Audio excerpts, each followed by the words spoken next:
All right, guys, I know a lot of people are getting ready to prep their yards for garden this year, so I wanted to share something very important. First of all, you need to call 811 if you're going to be tilling or building a fence. You probably already know for the second part, but if you didn't know for tilling, make sure you call. It's very important. So I'm going to turn around and show you guys what we got going on. So luckily, I called them on Wednesday and asked them if we needed to have them come out before we till, and unfortunately, we do. So they said it takes up to 2 days. Luckily, we weren't picking up our tiller till today anyway. So it looks like 2 out of 4 have already come. They told me to go ahead and, there's my dogs playing. Skipper, no, sir. They told me to go ahead and spray the area with a white border so they knew what we would be tilling within, and that way they can, mark accordingly. And they already came. Okay, so I haven't seen all of this yet. Guys, quit playing. Here's the blue. Comes this way.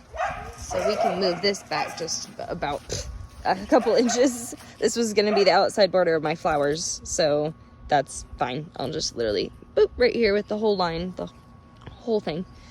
And then we've got this orange one that's coming in. Oh, there's red too, but I think, oh, I didn't even see that. Those are, okay, so we have 3 people who've come so far, not 2. So here's the orange. The orange is going to be Cox, I believe, Wi-Fi, for those of you who don't have that in your area. It sounds strange. So my thought on that is I think I'm just going to put like a gate right there, like a post and a gate that'll sit just a little above it, so I don't actually have to dig into the ground there. And then I'll be sure to, because everything else will be inside the barrier, the fence and everything. I made sure to go, because I want to tell where my fence is going to be. I want to do flowers on the outside of the fence.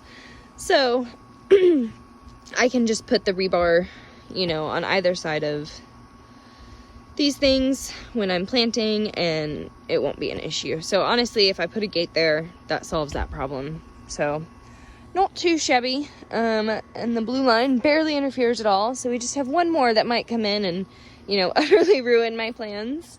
But we adjust and adapt. And that's why I sprayed the area extra large for what I wanted, because in case they came up and marked like right here, I needed to know if I could push it 2 feet back that way without having to have them come out again so I could till. So we're making good progress. I'm super excited. We are growing on a slant, obviously, and I mean, it's not a horrible slant, but honestly, I kind of look forward to using it as a way to make sure that everything runs off. If I do flowers, like I'm gonna have elevated orange marigolds right here at the very top, and those are like 3 or 4 feet tall.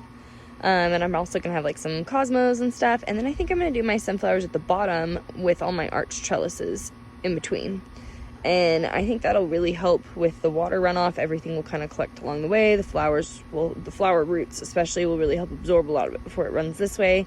And because of the slant and the way they built the yard, we just don't have a lot of water buildup. So I'm going to be adding a rain barrel on the property. I might actually do it right there, but my plan was to do it in the back corner where it's not visible and hope my 100-foot hose reaches. But this is obviously more feasible for both sides of the garden. So we shall see, but so far good results. I know I cannot wait to lay in this hammock and overlook the garden. It's going to be amazing.